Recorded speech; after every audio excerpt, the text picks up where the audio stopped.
announces that all importers of Iranian oil, including South Korea, will have to end their imports very shortly or be subject to US sanctions. Seoul says it will attempt to make Washington change its mind. North Korea confirms the regime's leader, Kim Jong-un, will visit Russia soon. It's thought he'll hold a summit with Russian President Vladimir Putin on Wednesday or Thursday in Vladivostok. Plus, taking inspiration from Kazakhstan, President Jaein, who's in the Central Asian nation, says North Korea should follow Kazakhstan's lead and choose economic prosperity over nuclear weapons.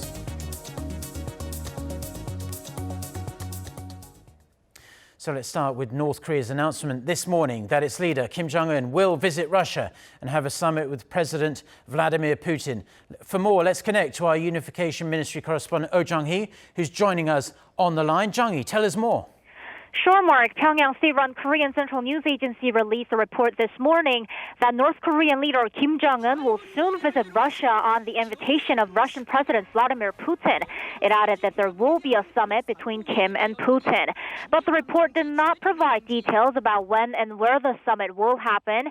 Pyongyang's announcement on the summit comes at the same time as a confirmation from the Kremlin that Kim and Putin will meet by the end of April. The upcoming Pyongyang-Moscow summit is the first of its kind in 8 years. In 2011, Kim's late father and the former North Korean leader Kim Jong-il met with then Russian President Dmitry Medvedev. Okay, Jung-hee, so these announcements from both North Korea and Russia don't provide us with the specific details of when and where the summit will happen, but we do have some sort of an idea. And we've also seen North Korea's advanced team getting ready for the summit on the ground. So tell us more about that.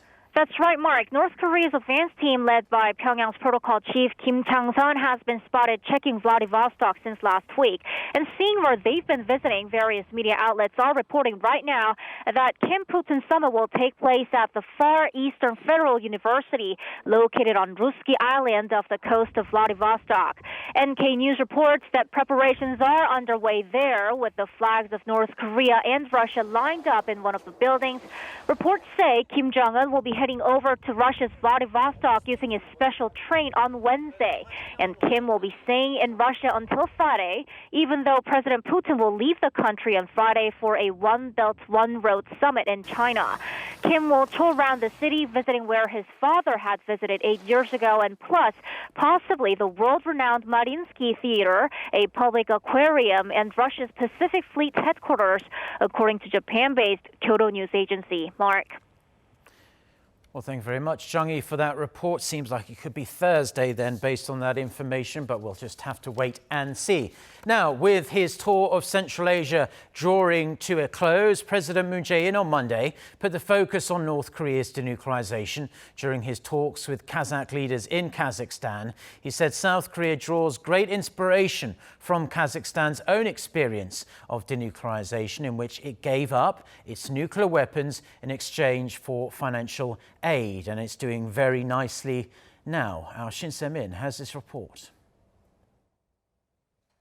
President Moon Jae-in used the backdrop of an affluent Kazakhstan to press home his point that a non-nuclear North Korea would mean a better life for the North Korean people. Speaking with the founder of Kazakhstan, former President Nursultan Nazarbayev, President Moon said North Korea should follow Kazakhstan's lead and choose economic prosperity over nuclear weapons.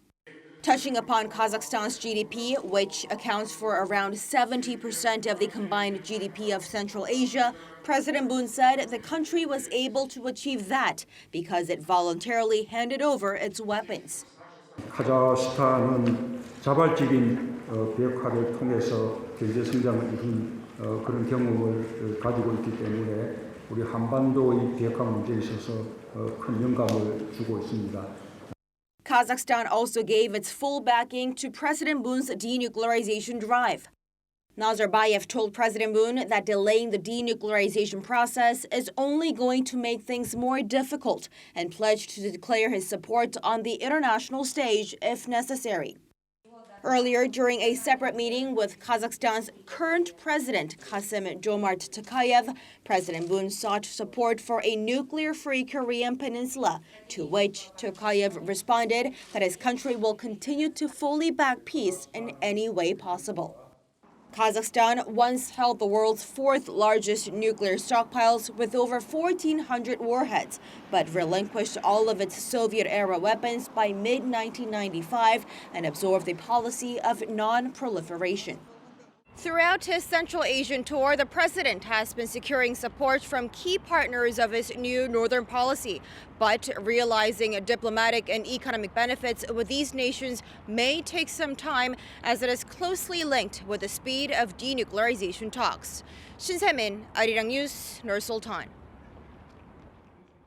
Now, in a body blow to the South Korean economy, the Trump administration says it's ending a sanctions waiver for 8 countries importing oil from Iran. South Korea is one of them and had been pushing Washington to give it an exemption. But the US has decided that all 8 countries have until May 2nd, just over a week from now, to change their oil suppliers. Lee Ji-won reports.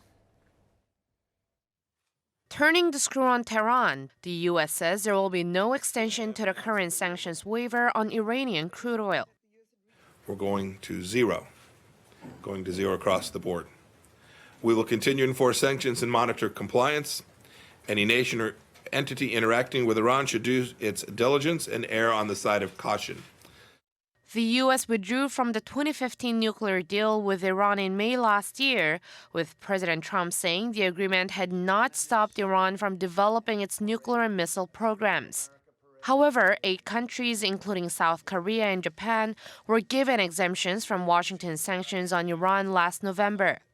The 180-day grace period comes to an end on May 2nd, and despite the country's efforts, the State Department said on Monday that President Trump had made the decision to deny Tehran its principal source of revenue. During his press briefing Monday, Pompeo also touched upon concerns of potential market instability. And we've been working with major oil-producing countries to ensure the market has sufficient volume to minimize the impact on pricing. Both the Kingdom of Saudi Arabia and the United Arab Emirates have assured us they will ensure an appropriate supply for the markets. And of course, the United States is now a significant producer as well. Pompeo reiterated that maximum pressure will continue until Iran ends its pursuit of nuclear weapons, stops developing ballistic missiles and sponsoring terrorism, as well as halt the arbitrary detention of U.S. citizens. While South Korea had already cut its Iranian crude oil imports to zero, it relies heavily on condensate or ultralight oil, which is technically not the main target of U.S. sanctions. The news is likely to take a serious toll on many of South Korea's small and medium enterprises in the industry. South Korea's Foreign Affairs Ministry says it has been in talks with Washington on various levels for an extension, and it will continue to relay its stance to the U.S. right until the deadline. Lee Ji-won, Arirang News. Now, as a follow-up to that report, the US insists it doesn't want South Korea to be hurt by its Iran sanctions waiver decision, stressing Seoul also shares its goal of achieving certain national security objectives. Seoul-based Yonhap news agency reported its interview with Brian Hook, the US Special Representative for Iran, on Tuesday. He said Washington has been working with Seoul to help it smoothly transition its condensate suppliers from Iran to other places, including Singapore, Qatar, and the US. Asked if maximum pressure on Iran is also meant to send a message to North Korea, Hook said President Trump is serious about non-proliferation and missile proliferation, and that Pyongyang and Tehran are 2 leading states in the field. He added Iran must be prevented from acquiring the nuclear and ballistic missile capabilities demonstrated by North Korea.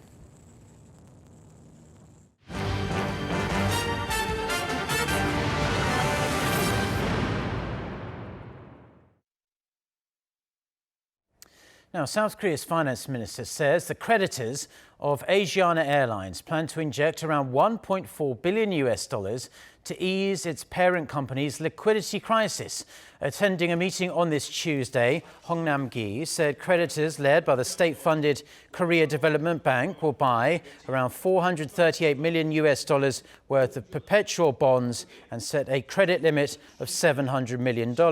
Credit limit refers to the maximum amount of credit that lenders will extend to a debtor for a particular line of credit. This comes after creditors accepted Gumho Asiana Group's self-rescue plan early this month after the group said it would sell its flagship Asiana Airlines. Its highly anticipated first foldable smartphone was scheduled to hit shelves on Friday in the United States, but Samsung Electronics has announced it will delay the launch. The company says the new release date will be made public in the coming weeks. For the reasons why, our Kim Hyo-sun reports. Samsung Electronics is delaying the public rollout of its first foldable smartphone amid controversies over screen defects. The smartphone maker made the announcement on its website Monday without providing a new release date of its Galaxy Fold. It explained they will run further internal tests and announce a release date in the coming weeks. Samsung was initially planning to begin sales from this Friday in the US, next Friday in Europe, and from mid-May in South Korea. The decision follows a series of reviews by US media that the Galaxy Fold, which will retail for nearly $2,000, had screen malfunctions in its test version. The Wall Street Journal posted a mocking review of the device, which led to widespread criticism against the media outlet for not focusing on the review itself. Other international media outlets supported Samsung's decision, saying releasing a fragile product could not only affect its brand image but also the entire foldable screen industry. Bloomberg also explained that the incident draws parallels with Samsung's extensive recall of its Galaxy Note 7 in 2016, following numerous reports its batteries overheated and sometimes burst into flames. Kim Hyo-sun, Arirang News. Now, South Korean boy band BTS has made it to the US Billboard main single chart Hot 100 with a song from its newly released album. According to Billboard, the K-pop boy band blasted into the chart at number 8 with its song titled Boy With Love. This is the group's second Hot 100 top 10 song, and it's the highest charting song for a K-pop group, besting its own Fake Love, which debuted and peaked at number 10 in June of last year. BTS has also scored its third number 1 on the main Billboard 200 album chart, becoming the first group since the Beatles to earn such a title in less than a year. A magnitude 3.8 earthquake hit 38 kilometers of South Korea's east coast on Monday, bringing the number of quakes in that region this year alone to 3. Fortunately, all have struck underwater and haven't caused much, if any, real damage on land. However, people here in South Korea are naturally concerned over the frequency of these earthquakes. Lee Seung-jae reports. On February 10th, an earthquake packing a magnitude of 4.1 hit off the coast of Pyeongyang. On April 19th, a magnitude 4.3 quake struck off the coast of Donghae, Gangwon-do province. And just 3 days later, on Monday, a magnitude 3.8 earthquake hit off the coast of Ulsan County, Gyeongsang-namdo province, bringing the number of earthquakes in the East Sea in 2019 to 3. This part of the East Sea is becoming an area of concern for Koreans, with the 3 strongest earthquakes this season all happening in the same region. But what could be the reason? 30 million years ago, when Japan separated into an island, the top layer and the continental crust split, creating the oceanic crust. Stress builds up and it's enough to cause earthquakes in the region. Others say that with major earthquakes regularly hitting Japan, the oceanic crust is undergoing more stress, causing the frequency of earthquakes to increase in the region. Seismologists worry such trends increase the chance of an earthquake with a magnitude of 6 to 6.5 to strike in the region in the future. Lee Seung-jae, Arirang News.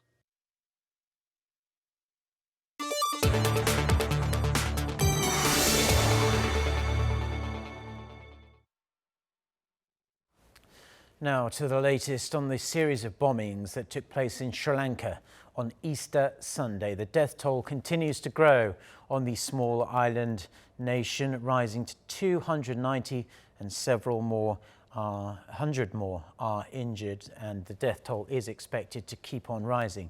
For more on this and other news from around the world, let's turn to our Hong Yu. Do we have, as of yet, any idea who was responsible for this dreadful atrocity? Well, Mark, we now know the group suspected of planning these attacks on churches and tourist spots could be the nation's Tawai Jaein. This group has hit its origins in the South Indian state of Tamil Nadu in the early 2000s. They have a history of carrying out protests, but none that led to violence in the past. The Sri Lankan government had been warned by intelligence agencies weeks ago of a possible attack by this radical Muslim group, but its relative obscurity raised questions about it being capable of committing such a sophisticated and coordinated attack. Let's take a listen to what the government had to say about this. But it is not all that, because we have got the information about everything. There are some more already about so many arrests are being done. So we hope the majority, the security forces say that they are suicide bombers. So with that, we are doing all the raids, and one by one we are catching, and all their the places, they are actually the training places have been identified and we have raided already. So we have taken all the actions by now.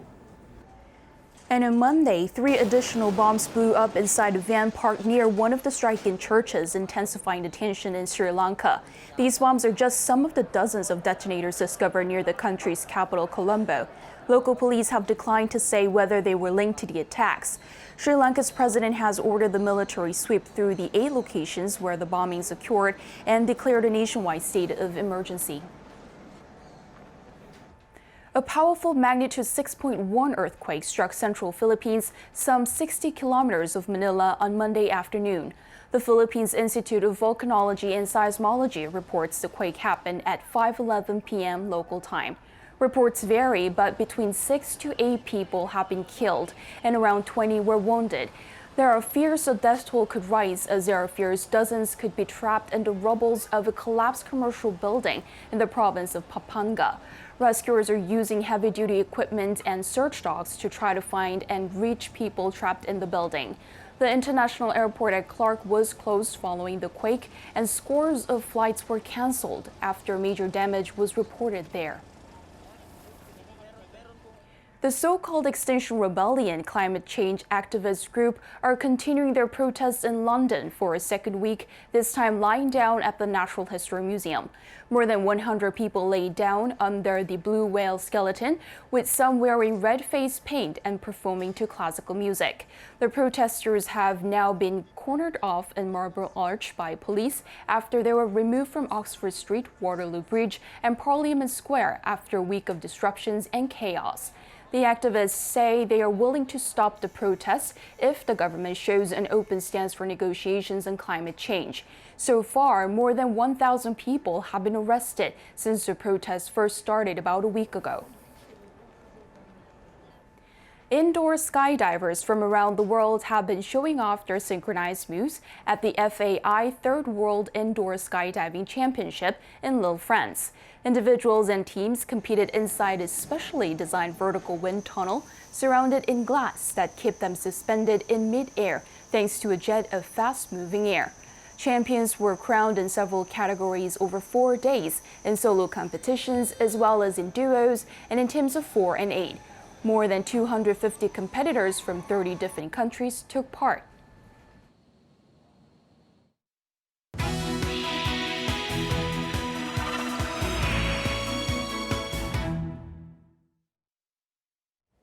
Time now for our Life and Info segment, where we focus on information that's hopefully useful to your everyday life here in Korea, or if you're watching us elsewhere around the world. Now, labels on plastic bottles are the deciding factor on whether or not the bottle can actually be recycled. But Korea's Environment Ministry is working on amending laws to make it easier for consumers to recycle as many plastic bottles as they can. Our Park Se-young with more. There are two types of labels that go on plastic bottles. One is a traditional adhesive label, and the other comes with perforated lines, making it easier to remove. It would seem that the latter is better for the environment, but consumers must remove the labels in the recycling process as recycling companies can't. Companies here separate labels by using float sink tanks, but locally made labels with perforated lines are made using materials that sink. But in an effort to boost the rate of recycled products like plastic bottles, the Ministry of Environment has made amendments to packaging standards. Under the revisions, the ministry will rank packaging products by how easy they are to recycle. It will classify 9 packaging products, including plastic bottles, glass bottles, and paper cartons, into 4 grades: the best, good, fair, and bad. The ministry will provide tax incentives to companies that make recycling easier in line with the rankings, with the top rank given to colorless plastic bottles with easy-to-peel labels. The government will also seek business agreements with related industries within this year to boost the production of those best-ranking plastic bottles. And to ban the use of colored plastic bottles, which are difficult to recycle, the government is looking to further revise regulations in the second half of this year. From 2020, all plastic bottles produced to store drinks and water are expected to be colorless. Park Se-young, Arirang News. Now, more bank branches will be open in the evenings and on weekends, and people will be able to open a new bank account more easily here in South Korea. The Financial Services Commission and the Financial Supervisory Service announced earlier this month that the number of branches that provide services during the evenings and on weekends or upon reservation will be increased by about 35% to 986 this year. Banks will also expand online and phone banking services, and bank users will now be able to open a new account within 20 business days of having opened a previous account. This comes after a restriction aimed at preventing fake bank accounts was removed. The Financial Services Commission plans to provide financial companies with a new set of guidelines in the near future. Now, support centres will be opened here in South Korea to help migrant women enduring domestic or sexual violence. The Ministry of Gender Equality and Family has selected 3 locations in Daegu, Incheon and Chungcheongbuk-do province to provide counselling, medical and legal support and temporary shelter to victims. The centres will provide translation services in the victim's native language and protect the victim's rights as well. The ministry says it plans to open 2 more of these centres before the end of the year.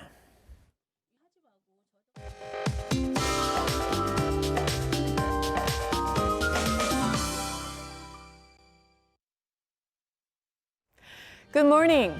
You need an umbrella on your way out. It has already started raining on Jeju Island, and it will gradually expand to north, while Seoul will see rain late in the evening. In Jeju and southern coastal regions, we'll see heavier showers with thunder and lightning at times into tomorrow. In Seoul, we'll also see showers through tomorrow morning. But thankfully, rain will help to ease the dryness and wash away the dusty in the air. But rain will not bring down the highs much today.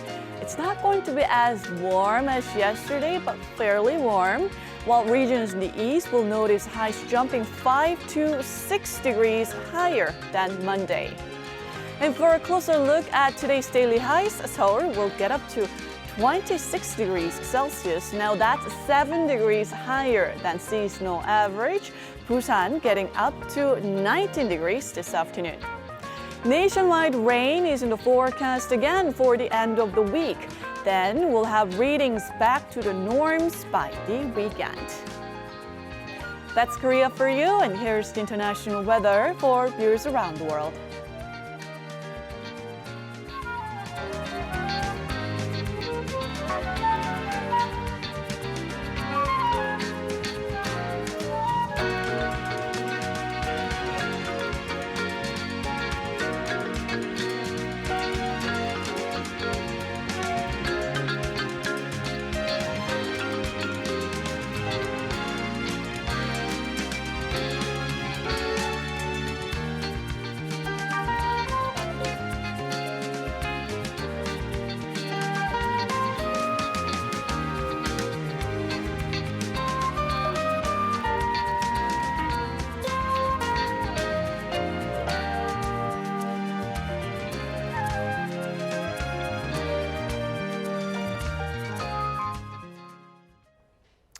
Well, that's where we're going to leave the news and weather for now. Do stay tuned to Arirang TV. And a reminder that we'll have our next newscast that's coming up at noon Korea time with our very own Lee Ji-yoon. So until then, goodbye.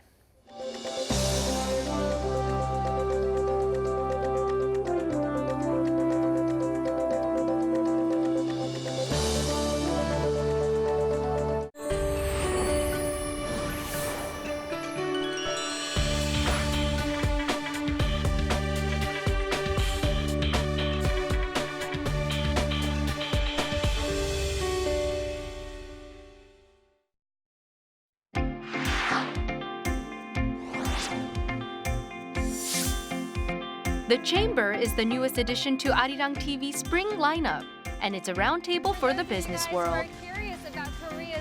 We'll bring in some of the greatest